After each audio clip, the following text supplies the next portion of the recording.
Hello, everyone, and welcome to episode number 44 of the NordCast. It is Wednesday, January 3rd, 2024, our first episode of 2024, and new year, no Jack. We kicked Jack off the pot. Just kidding, he's not here. It's new year, same Jack. Yep, new year, same Jack, where he misses like half the episodes. But I'm Nordic, your host, joined with Carter. How we doing? Doing pretty well. Just staying alive. New year, same goals as always. I think you talked about the gym. How's the gym been? So I went on January 1st at noon, and I was like, it's gonna be so busy. I'm like, I should just not even go. I went, and it was dead. There was barely anyone there. And I went today, and I went yesterday as well. And it hasn't been too busy. It hasn't been shocking to me on how busy it's been. So wow. There hasn't been a massive spike. But sometimes it takes people a week because they're like, okay, I'm going to just work out at home for a bit, then I'm going to get in the gym. So I don't know. I don't really care if a lot of people come to the gym. It's good that people better themselves. But yeah, I was kind of shocked that there was no one. Maybe the resolution was to eat more food and not work out. Maybe. Well, then they go on a bulk and still work out, and then they look good too. True. We were also talking about like how many episodes everyone's collectively missed before the podcast started. I believe Jack has missed about 25% of our episodes. It might not be that exactly high, but if we're taking episodes into account that we never ended up shooting because people were busy and stuff, I think if we took that into account, it's definitely 25%. Oh, it's got to be. Yeah. A lot of the time, it's him that can't. Or you. And like he's always like Thursday night 8:30, and I'm like I can't do that half the time. I'm so tired. Just let me even like it's worse for you, but for me, I'm like 8:30. By the time we're done, it's 10 o'clock. I just want to pass out. But yeah, same. I just want to take a fat nap. So that's obviously what I think of. But yeah, anywho, we're gonna talk about news today in this first episode of 2024. We're gonna get into some 2024 season prediction stuff for the second half of the season, all that good stuff. So we'll start off with news. Let me pull up Puck Empire real quick. The Winter Classic occurred 2 days ago. Carter, did you watch the Winter Classic? I did not. I can't remember what I was doing. But I didn't. Oh, I was watching college football pretty much that whole day. So Yeah, I was watching the college meaningless football. Oregon game, and then pretty much January 1st, I just spent watching college football, which I'm pretty sure. Like I know you'll probably get into it, but I feel like that's most of the reason why the numbers were so low, like the viewership. Yeah, that was exactly what I was going to bring up. The Vegas-Seattle Winter Classic was the least viewed Winter Classic to date. You look at like the ratings on like the sports media thing, it is the lowest ever. Only 1.1 million, which is still a lot, but it's like comparatively speaking, last year was 1.78 million, the year prior 1.36, and then in 2020 1.96. So, obviously as you can tell, it's not what it used to be. You look back at like 2012 to like 2016, it used to be like in the 3 millions.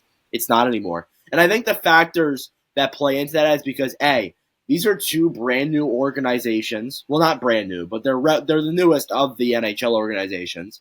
And as well as that too, college football. I think people are going to watch college football over the Winter Classic. Mm-hmm. Which I feel like it kind of sucks for the NHL because the Winter Classic, they're almost always there, and usually all the college football games take place. Like last year, they took place on the 31st, and then this year they were the first. So I'm not exactly sure what played into that, but that kind of sucks. I feel like if those college football games were played on the 31st, I think that viewership number goes up by at least 500,000. Yeah, but there's more football fans than there are hockey fans in the United States, and college football will beat out the NHL any chance that it gets. So, I agree. World Juniors. So the semifinals matchups have been determined. It is the USA versus Finland and Czechia versus Sweden. They're going to take place on January 4th. First game's at 9 a.m. Eastern. Second game's at 1:30 Eastern. So I'm looking forward to putting on some good old World Juniors hockey during my third period. Cannot wait for it.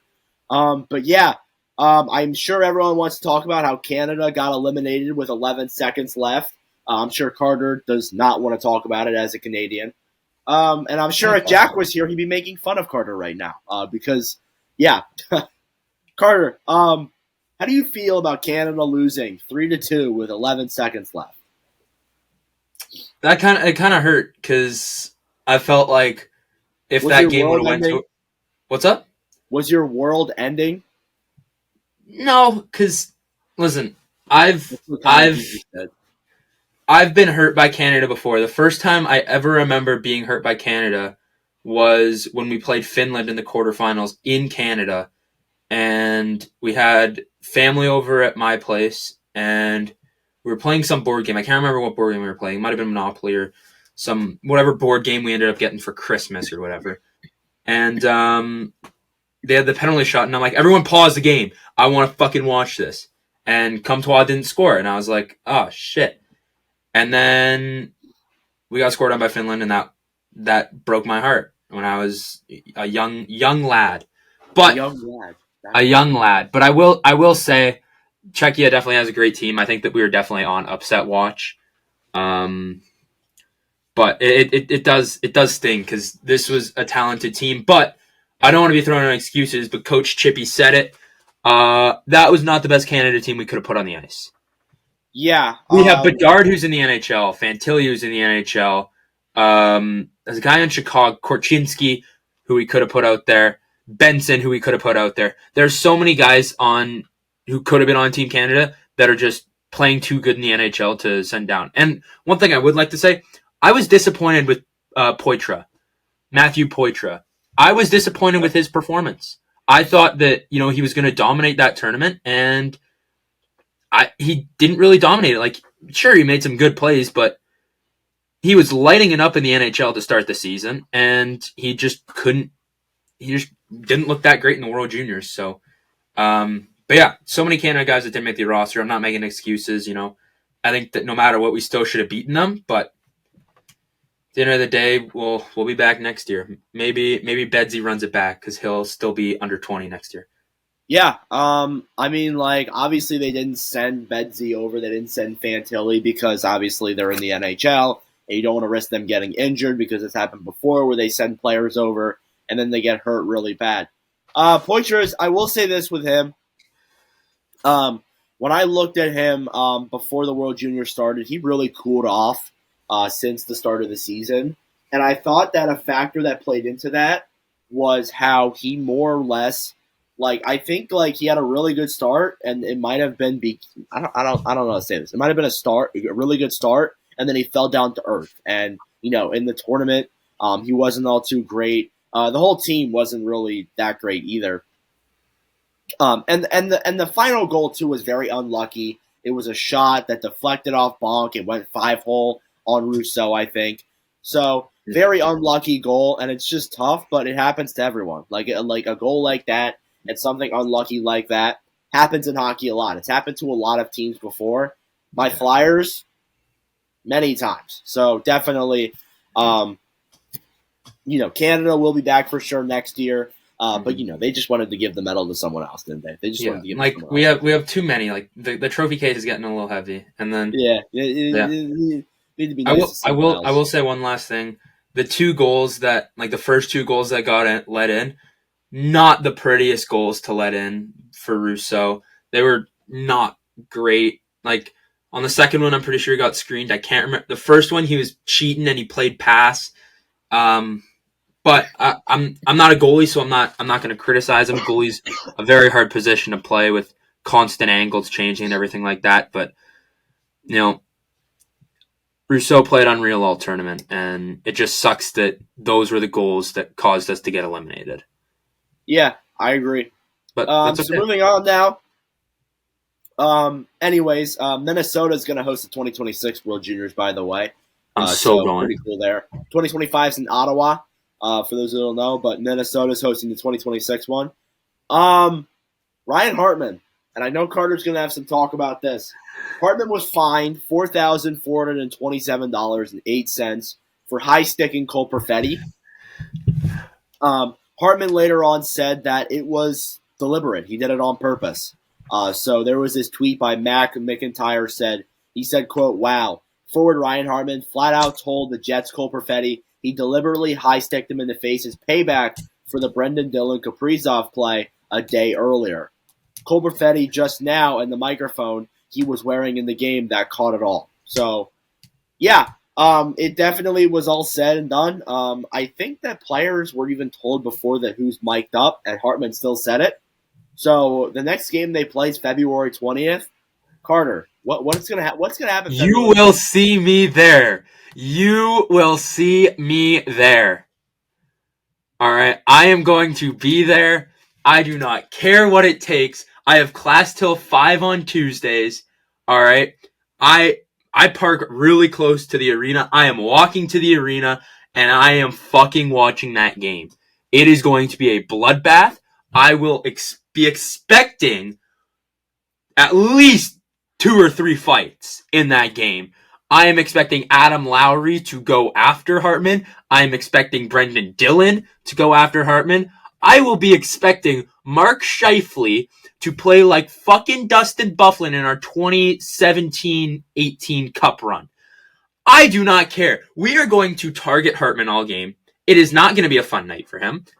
But yeah, I just want to know if they are able to use that mic'd up footage of Cole Perfetti and send it to the league and get him suspended, because if so, he could get, like, that's intent to injure as well. Like, yeah. Because he admitted it, that's intent to injure. So, yeah, if you're able to send that in and that gets him penalized even more, I think every player in the NHL is going to be mic'd up from now on.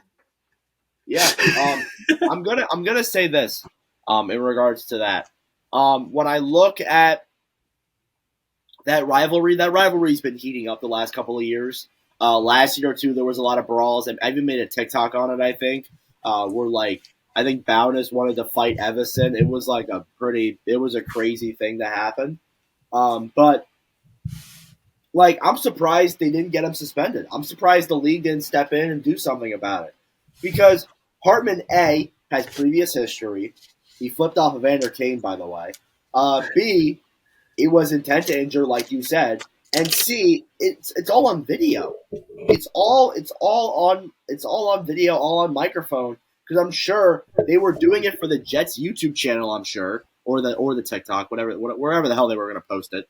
But yeah, he was mic'd up. So why not send that to the league? I don't understand why the league doesn't, take that into consideration and look at that, and suspend it. It's just mind-boggling to me. But anyways, the Jets game versus the Wild is next February 20th, so that should be a very fun night. But yeah, I'm looking forward to that for sure. Mark that on your calendars, folks. I guess we'll get into the big news now. That's across the league. So we'll start off with the William Nylander extension. So there's a report that a massive extension for lease forward William Nylander could be coming very soon via multiple sources. Elliot Friedman said yesterday that an extension for the forward could come as soon as next week. Friedman notably did not give an estimate as to the AAV. The multiple sources have said that it's expected to be a max 8-year length. Darren Dreger reported earlier today that he thinks he could see the AAV reaching $11.5 million, and also said that he sees the deal definitely being north of $11 million. Nylander had 50 points in 35 games played this season. So I'm going to ask Carter this question. What is the ideal contract for Nylander, and is he worth $11.5 or $11 million? Will I go get some water? Because as you can tell, my throat is killing itself. So I'll be right back. All right, I'll break it down. So I think really with the Toronto Maple Leafs, it's going to come down to what the fuck are they going to do? Because they're going to have to, if they do end up signing Nylander to $10 to $11 million, it's going to be north of 10.5 for sure. But let me pull up their cap friendly, because they don't really have a lot of space for these guys. They have so many players making above 10 million right now that it's just nuts. They have Matthews, who's making 13.25. They have Tavares for 2 more years, making 11. They have Marner for 2 more years, making almost 11. And then, not to mention, they got Morgan Riley for a long-ass time, making 7.5. And it's just, TJ Brody's $5 million at the end of this year. But they have so many guys making so much money that if you're going to pay 5 guys, and if my math is correct here, they are definitely pushing over 50 million. No, way over 50 million. They will be closing in on 60 million for 5 players. Almost 60 million for 5 players. That is a question that the Toronto Maple Leafs have to take a look in the mirror and figure out what to do. Because as much as everyone wants them to keep Nylander, keep Matthews, keep Marner, keep Tavares, keep Morgan Riley, you're going to have to take a hard look in the mirror and think, we're going to have to give someone up here. Because having those 5 players at almost 60 million total, I get it, the cap is going up and everything, but 60 million for 5 players is an awful lot. You need 18 guys on the ice. You need to have as deep of a roster as you can if you want to make a cup run. You can fill it with as many superstars as you want for your top line, your top D pairing. It's not going to matter when it comes down to playoffs when you're playing depth teams with 3 lines constantly rolling and a 4th line that's going to punish you. So they really do have to take a hard look in the mirror and figure out, is extending Nylander the best bet if we're trying to win a Stanley Cup here and be dominant for a long period of time? You can have as many superstars as you want.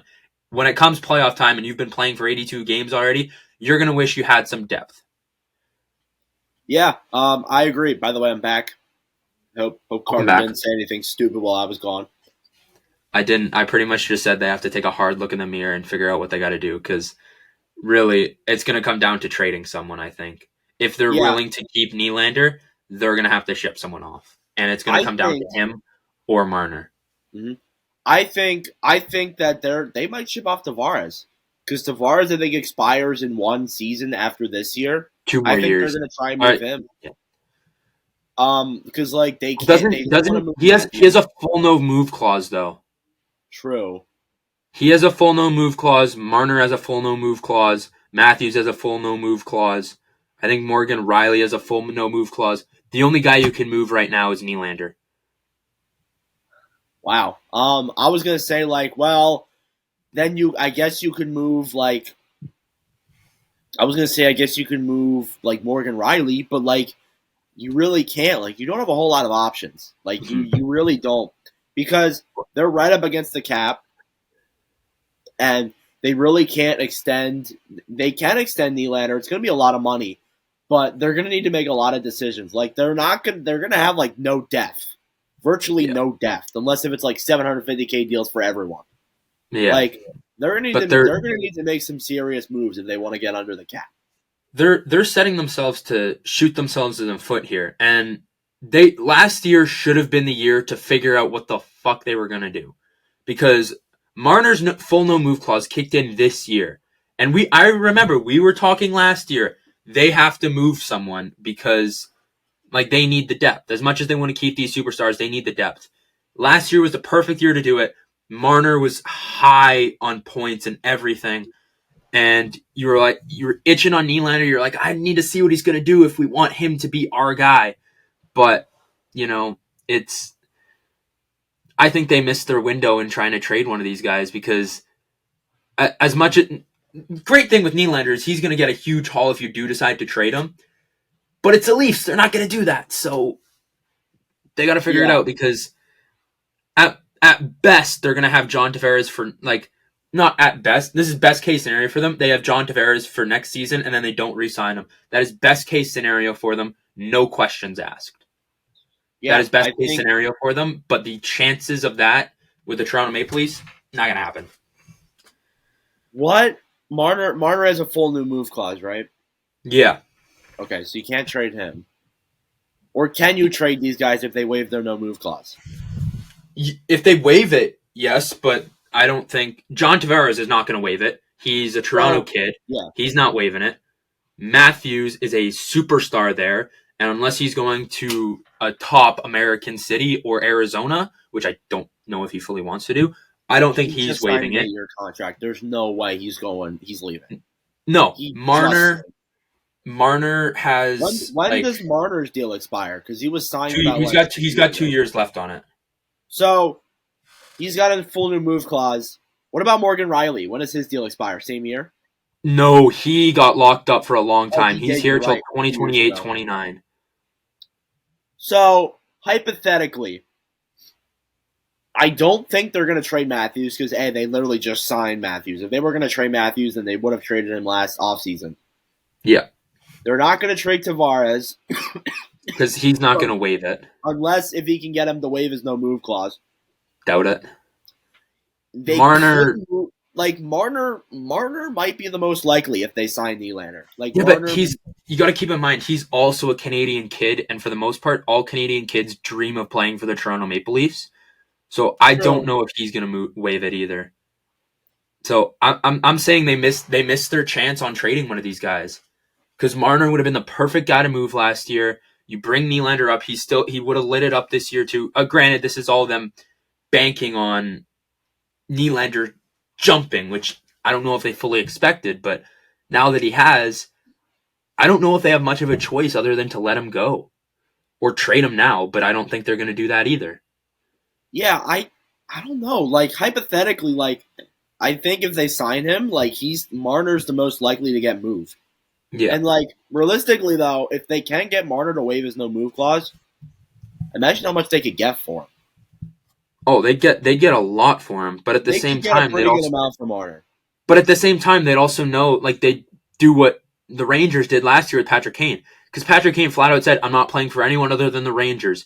And if Marner is they're like, "Okay, Marner will move his no move clause," they'll be like, "Okay, that means we're one of the teams he wants to go to, so we're going to bring your offer down."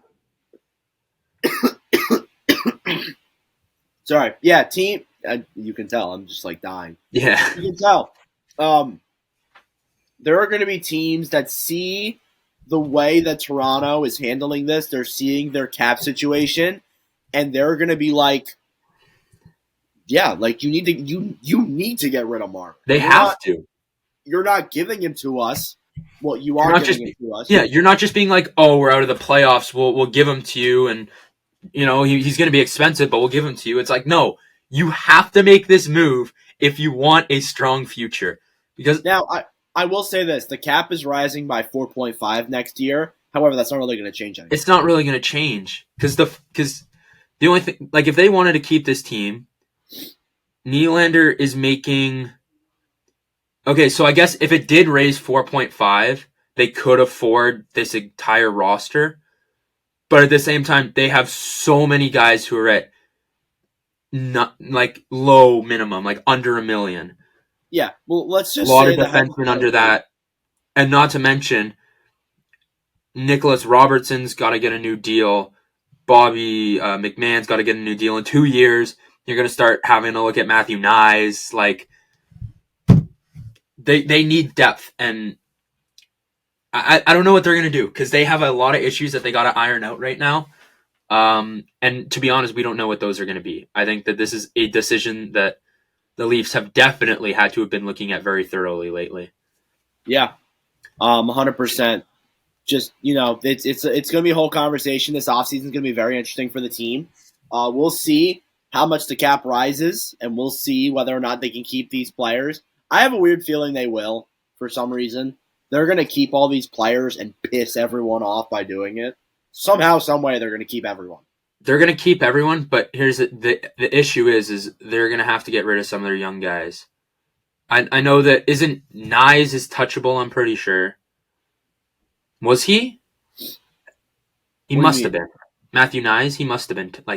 You probably could have sent an offer for him. Because they have guys that I'm pretty sure are untouchable. I'm not sure who they said they were, but I'm pretty sure Nyes was not one of them. Yeah, I don't know. We're going to find out. The other big piece of news I wanted to talk about was Elias Pettersson, another guy who's expiring in 2024. could he go to the Chicago Blackhawks? Now, it's funny because we don't have Jack on here to talk about this, but it's a very strong possibility that he goes to Chicago. Now, I'm going to hand it over to Carter again, not because I need to leave, but because I don't feel like talking. I'm going to hand it to Carter. Carter, do you think that Pettersson will leave to Chicago, and why? I don't actually know, because I think this is all going to depend on how playoffs go for Vancouver.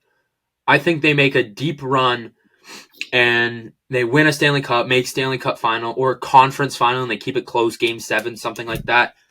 I think it's going to be hard for Pettersson to be like, I don't think I want to run it back next year. Like, how Pettersson's what, 26, 27 years old, 25? I believe so. Yeah. So he's in his prime, and when you're in your prime, most guys would want to compete. So I don't know. It's up in the air. He's 25 years old. Sorry. I just want to make sure I set the record straight. He's 25 years old. So by the time next season rolls around, he'll be almost 26. I just don't know if I can see him, especially with Chicago not being good right now, right? Like, they're not competing. They're not fighting for a playoff spot. No, they're bad. Would Pettersson fix it? Yeah, he'd help them out a bit. But at the same time, like, I just can't see him trying to waste his prime in Chicago right now. As much as he would want to play with Bedard and that young group there, I just don't know if I can see him passing up an offer to go win the Stanley Cup. Yeah. Granted, he's like, sometimes these European guys don't fully care about the Stanley Cups as much as like the North Americans do, and whatever. Like, they're most of the time chasing records and stuff, as much as they do want to win a cup, but that's kind of a secondary to them. So I don't know where his head's at. If his head is to win a Stanley Cup, I think he stays in Vancouver if they make a decent run. But if not, he's going to be an absolute superstar in Chicago. Yeah. I think that someone on Spin and Chicklets said that this could happen. Friedman went over, didn't discredit him, but said that it's a very premature rumor. He's heard it, but it's not, like, confirmed. I think what Pettersson's worried about right now is how the season goes. Like you said, we'll see how playoffs go. If they're doing this well in the regular season and then they lose in the first round, then, yeah, he probably walks. Like I'm not going to lie, he probably walks. Because he thinks about his future and sees that, yeah, maybe this team isn't able to win, and walks. Who knows? Honestly, that's very possible. And Chicago, it's not out of the question. You see what Connor Bedard's doing? I am sure there are dozens of players across the NHL who would want to go play with Bedard. I would want to go play with Bedard. Yeah. I'm sure there are plenty of players out there right now that are expiring in 2024 that think to themselves, well, if I go to Chicago, I get to play with Bedard. And I get to be a part of what this new core that Chicago is building. I wouldn't mind going to that. Yeah. So I think that's definitely going to be enticing for a lot of these players. Yeah, I think that's definitely a factor. Pettersson's probably thought about it. I mean, who hasn't thought about it? Of all the 32 teams in the NHL, who hasn't thought about thinking about going to Chicago and playing with Connor Bedard and building that new future with them? But, you know, obviously it depends on what happens with Vancouver. I think that's all it depends on. Just currently, as of right now, I think that's all it depends on. So that's all I have to say. You have any more thoughts on that? No, not really. Like, as we said, it's all going to come down to how Vancouver performs near the end of the season here. All right, cool. So we're going to get into some 2024 second half of the season predictions. We're going to do the awards first, so we'll do that. Let me pull them up here real quick in my my journal of fun stuff. So we did 6 awards. We did the Hart, the Vezina, the Calder, the Norris, the Selke, and the Jack Adams. So we'll get straight into it here. We'll start off with the Jack Adams Award. Carter, who do you have winning the Jack Adams? For the Jack Adams, you can call me a homer all you want. I am giving it to John Tortorella. I think you look at what he's done with this Flyers team this year, a team that everyone thought was going to be horrible, finishing near the bottom of the Metropolitan. he's got them in a playoff spot right now. And this is something that we didn't see coming. And I think if you look at coaches who have turned the table on them, granted, the Flyers, are they a top 2 team in the NHL? No, right? But if you look at expectations versus reality, I think that gap right there is exactly why he deserves to win it. Yeah. I have Tortorella as well. I just pretty much what you said. I think the same way. Unless they fall off in the second half of the season, it should be Tortorella's trophy. Selke, who do you have winning that? For the Selke, I am giving it to the guy who plays with the guy we just talked about. I'm giving it to Mitch Marner. I think that his two-way game has kind of developed this year. He's looking like a better defensive forward as well. But yeah, I've really enjoyed his defensive side of his game this year. It's definitely taken a step. So I don't know if that's something he worked in on the offseason, but if he did, it's definitely paying off. 2 for 2, Carter. I also have Mitch Marner. So yeah, just basically what you said. Marner's played good defensively this year. Not a whole lot of points. Not as many points as last year and previous years. But yeah, he's played well defensively. We'll see if we go 3 for 3. Should we say Jax as well? Should we say Jax as well? Oh, we should say Jax. You're right. Or do we make him stuff? I have it. So for this is for Jack. For Jack, the Jack Adams goes to Lane Lambert. Okay. I don't know. The Selke he gave to Barkov. All right, that's not bad. I'm sure if he was here he'd be able to explain it, but I guess not. What's the next one you want to do? We got Norris Trophy. So the Norris, Jack went with Quinn Hughes, and I also went with Quinn Hughes. I think that I went with Quinn Hughes too. Yeah, I've really liked his defensive and offensive game. I think he's truly broken out as he was a star before, but I think this year he's really broken out into a superstar. I think between him and Cale Makar, just looking at the star power that's on that Colorado team versus that Vancouver team, I think Quinn Hughes definitely has played extremely well. It could go to him or Cale Makar, and either of those two guys I would not care. But as far as for my prediction goes, I think Quinner is just going to dominate for the rest of the season. Yeah, for sure. Hughes is a great pick. I think it's the favorite. Makar is also another one, too, that can get it as well, obviously. Dobson, too, of the Islanders has played really well, as well as that, too, Adam Fox. There's many options you could pick, but I went with the favorite. It's Quinn Hughes. The Calder Trophy. I think we all have the same one. Again. Do we? All right, sweet. So, yeah, Jack has Connor Bedard. Pretty self-explanatory there. I got the same thing. I got Mintkov. No, I think he's really. No, I'm kidding. I got Bedard. Mitchkov? You say Mitchkov? No, Mintenkov, the defenseman on the Ducks. Yeah, okay. The guy on the Ducks. No, I don't. I have Bedard. I think it's obvious. I don't think we really have to explain this one because. Yeah, I had Logan Cooley. Well, now I have Connor Bedard. So it's consensus. I don't think there's really anything we got to bring up there. Vezina Trophy. Vezina. So for the Vezina, Jack has Aiden Hill. Not a bad pick. Who do you have? I have Connor Hellebuck. I think you look at his December numbers. He did not lose a game in regulation. He's really starting to find his groove. This Jets defense is helping him out a lot more too, which is obviously helping his numbers as well. But he's been really dominant. I've liked obviously because I've watched like almost every single Jets game. He's looked really good. He's looked like his past Vezina self, and I love his game. He's been good. Yeah, for sure. I went with Demko, even though Hellebuck's a great pick. Demko's another one of the guys that could get one. It's going to be really interesting to see what happens there, obviously. But I'm looking forward to the Vezina vote. I think it will come down to Demko and Hellebuck. Mm-hmm. But obviously, hey, we'll find out. And finally, the Hart Trophy. So for the Hart, Jack went with Nikita Kucherov. So definitely a great pick for him.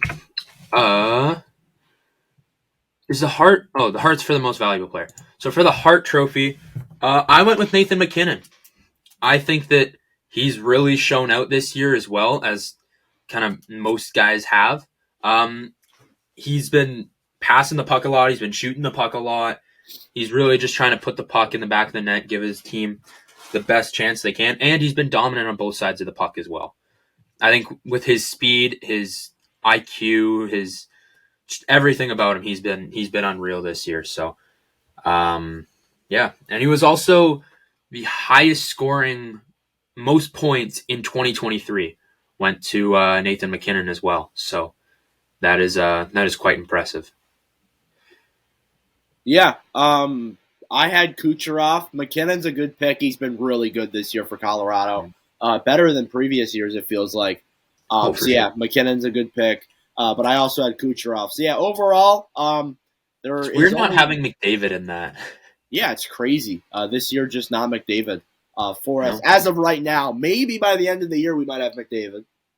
Oh, probably. He'll turn it on late. We probably will. But obviously, Kucherov there I think there's only one that we all disagreed with, and that was the Vezina.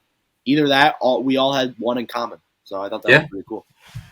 So finally, we're not going to do any games today because my throat is not happy, and as well as that too, Jack's not here. We're going to talk about if the playoffs started today. So I got the wild card standings pulled up here. We're going to go through if the playoffs started today. So we'll start off with the Eastern Conference. Actually, no, we'll start with the Western Conference just for fun. Okay. As I take a drink of water. Yeah, it's probably should not have recorded a podcast, but whatever. Nah, we had to. Yeah, we stuck it out. So currently, if the Avalanche finished, actually, what's the tiebreaker? Is it points percentage? It might be. Because here, let me look at the league standings. Because I'll know that. All right, Vancouver would be first in the West because they're both tied right now for points. So if Vancouver was first in the Western Conference and the playoffs started today, they would play the Arizona Coyotes. Mm-hmm. In the Pacific, the Vegas Golden Knights would take on the LA Kings. I think that'd be a very fun series to watch. I would really enjoy that. In the West, the Avalanche, which are the first seed, would take on the Nashville Predators. And then the Winnipeg Jets would take on the Dallas Stars. So, of those series, which one is your favorite, Carter? Which one would you most enjoy? Jet Stars for sure. I think every game is a battle between those two. It's always a great game. It's always great hockey. And especially because it's my Jets in it too, so I feel like I kind of have to say that. But, I think that one would be probably the best series because right now only 2 points separate those teams, and not both. Honestly, right now Winnipeg and Dallas, like they're both in it for the 1 seed in the Central as well. So it's the Central is going to be a fun race. But no, I think out of those 2 teams, I think I'd take that'd be my one I pay attention to a lot. Yeah, I would like that too. I would also like Vegas and LA. I think that'd be a fun matchup too. 2 Western Conference teams that go neck and neck every year. I think it'd be a lot of fun to watch. So yeah, I'm looking forward to that. I think it's kind of like mainly the best. I think in the West at least the best games are going to come down to the 2 and 3 seeds. Yeah, because I just looking at it, there's like big gap. Unless if the Oilers make it in. Then the Oilers are only 1 point behind Arizona with a game in hand as well. So this is the Oilers might make their comeback here, but I think that they play between. When do they play again? They don't play tomorrow. They play tomorrow, I think. No, they don't. I don't think they do. Hang on, let me look. I thought they did. They do not. They play not Friday. No, they have a break till Saturday? They play the Senators. Oh, God, that's a win. Never mind, yeah. But I'm sure Arizona plays before that, so definitely that also is going to be interesting there. They play the Islanders, so let's make that an overtime game. But, yeah, because the Islanders love getting overtime points, right? But anyways, for sure. It'll be interesting to see when Edmonton gets into it, but it probably will come down to the 2 and 3 seeds. Yeah. Moving on to the Eastern Conference then. The Boston Bruins would win out the East, and they would play the Washington Capitals for that first matchup there. Then the Florida Panthers would play the Maple Leafs in the first round. Very interesting there. Excuse me. The Rangers, who would win the Metropolitan, would take on the Philadelphia Flyers for that first Metro matchup there. And then the Hurricanes will play the Islanders again. So another intriguing matchup there. Carter, of those, which would be the most entertaining? I think all of them would be, not going to lie. Honestly, I agree. I think they'd all be very entertaining. Maybe not Boston, Washington. I think that one would be... Well, I mean, I guess not really, because we thought Boston and Florida was going to be a dud series last year, too, but Florida just broke out. I honestly don't know. I think that every series would be good. I think if there's one I'd pay attention to, it'd be the Florida-Toronto rematch, I think. Yeah. I think that would be one I'd pay attention to as well. And I'd watch Flyers-Rangers, too. I think I would. Flyers-Rangers would be a good one, too. I'm going to pay attention to both of my teams that I support, but Florida-Toronto, you can't beat rematches from the previous year. Those are always good games. There would be some pretty notable teams that would miss the playoffs, though, like Tampa, the Devils, the Penguins. There's so many teams that are in the hunt right now in that it's conference. So close. It's going to change night to night. If the Capitals win tonight, then they move above Philadelphia. If the Devils win tonight, then they move above the Capitals. It's just so close right now. Yeah. Every win matters pretty much. 3 points separate the wild card 1 from the 6th seed, like the wild card 6. Yeah, which is wild. And there's so many teams that are not out of it, and then you have Ottawa, but you get the point.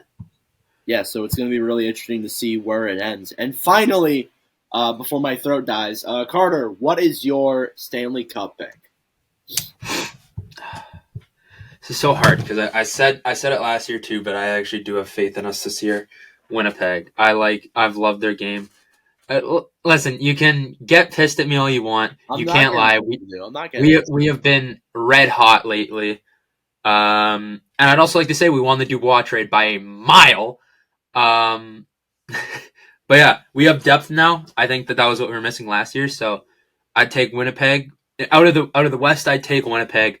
And then out of the East, I think I'd take New York. I think that this is the year where they figure it out. So the Islanders? We know who I'm talking about, and it's definitely not the fucking Islanders. The Sabres? The Devils? Get out of here, man. Go take some medicine. My cup pick, I'm gonna keep it short. I have the Dallas Stars over the Rangers. I have the Stars winning the cup this year, in my opinion. Yeah, you can give me that look, Carter. I don't really care. You can laugh. It doesn't matter to me. I'm not laughing. Yeah. But yeah, that's all I got. Do you have anything else? Nah. All right, cool. Well, that will conclude our first episode of the NordCast in 2024. I apologize for my throat not being that good. Hopefully next episode it'll be better. But anyways, thank you all for watching or listening. Hopefully we get Jack. Hopefully we'll get Jack back too. But yeah, thank you all for watching and listening, and I'll see you guys in the next episode. Adios.